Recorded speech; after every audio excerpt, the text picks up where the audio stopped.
Football club কান্ট্রির jersey পরিধান করা যাবে কিনা, এ ব্যাপারে শরী বিধান কি, যদিও জার্সির গায়ে কোনো বেদাতের চিহ্ন আঁকিবুকি না থাকে।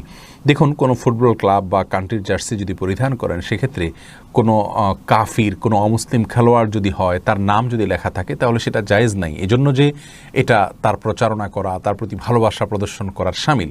আল্লাহ রাব্বুল আলামিন একজন কাফিরের সাথে, একজন অমুসলিমের সাথে আমাদের অন্তরঙ্গ বন্ধুতা করতে নিষেধ করেছেন। কোরআনে কারিমে আল্লাহ ইরশাদ করেছেন, ইয়া আইয়ুহাল্লাযীনা আমানু লা তাত্তাখিযুল ইয়াহুদা ওয়ান নাসারা আউলিয়া, তাদেরকে তোমরা বন্ধুরূপে গ্রহণ করবে না। আপনি কারোর নাম পড়া জার্সি নিজের গায়ে ধারণ করা মানে তার প্রতি আপনি বিশাল ভক্তি, শ্রদ্ধা, ভালোবাসা এবং অন্তরঙ্গতাকে প্রকাশ করা। এই জন্য এটা জায়েজ হবে না।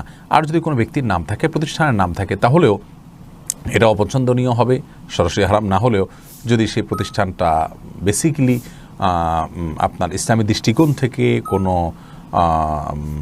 বাজে বা এরকম কোনো প্রতিষ্ঠান না হয় যে প্রতিষ্ঠান খারাপ কোনো কিছুকেই প্রমোট করছে, তাহলে সেক্ষেত্রে তাদের জার্সি পরিধান আপনি করতে পারেন। বা কোনো মুসলিম কান্ট্রির নাম লেখা আছে, এটা জার্সি পরলেন, তাহলে সেক্ষেত্রে অসুবিধা নেই।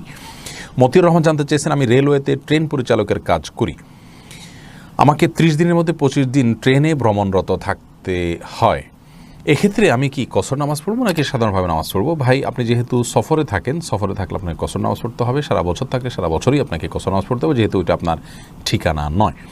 যতক্ষণ পর্যন্ত আপনি গন্তব্যে ফিরে না আসবেন, ততক্ষণ পর্যন্ত আপনাকে কসরের মধ্যেই থাকতে হবে। মুক্তার রুবেল জানতে চাইছেন, যারা সরকারি চাকরি করে, চাকরি শেষ হওয়ার পর যে পেনশনের টাকা পায়, ওই টাকা নিয়ে নেওয়া কি হালাল? অনেকের মুখে শুনেছি ওই টাকা নাকি সুদের অন্তর্ভুক্ত। না, আপনি ভুল শুনেছেন, এটা নেওয়া হালাল, সুদের অন্তর্ভুক্ত হওয়ার কোনো কারণ নেই।